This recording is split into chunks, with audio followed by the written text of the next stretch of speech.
ressemble à un pied de nez à Canal, Julien. TF1 va diffuser les 2 premiers épisodes de la série française, la première série française de Netflix, Marseille. Oui, les 2 premiers épisodes et pas un de plus. Ce sera le 12 mai prochain en prime sur TF1. Et pour voir les 6 autres épisodes, il faudra s'abonner à Netflix à partir de 7,99 € par mois. Bon, petit avantage pour les abonnés actuels comme vous, Alice, ils auront droit de voir la série une semaine plus tôt et en intégralité. Alors c'est un joli tacle, cette stratégie à Canal+, qui est généralement, on le sait, le premier diffuseur des séries de prestige.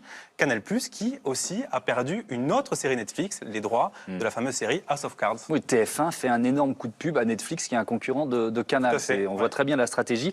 Mais pour Netflix qui s'associe à une vieille chaîne de télé, d'abord c'est du jamais vu. C'est du jamais vu, ça n'a jamais existé dans les autres pays. Et surtout Netflix, il veut absolument développer son portefeuille d'abonnés en France. Et le meilleur moyen, c'est d'avoir un énorme spot de pub sur TF1 en prime, pas dans 2 heures.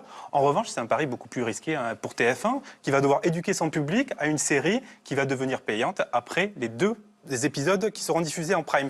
Alors, mais la série Marseille, il faut vous dire que c'est un casting 5 étoiles. On le sait, il y a Benoît Magimel, il y a Gérard Depardieu, donc c'était difficile pour TF1 de dire non. Et surtout, c'est l'assurance d'une énorme bonne audience en prime. On regarde un petit extrait de la bande-annonce.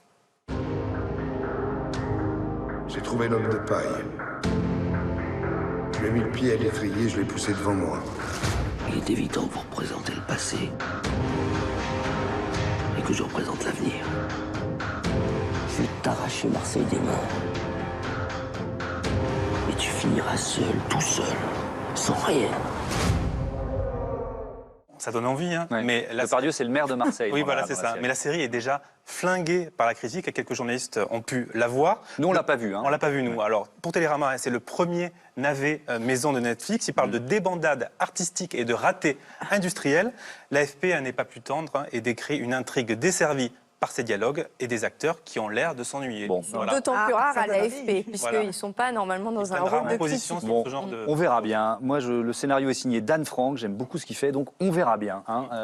Quand on l'aura vu, on en reparlera. Merci beaucoup.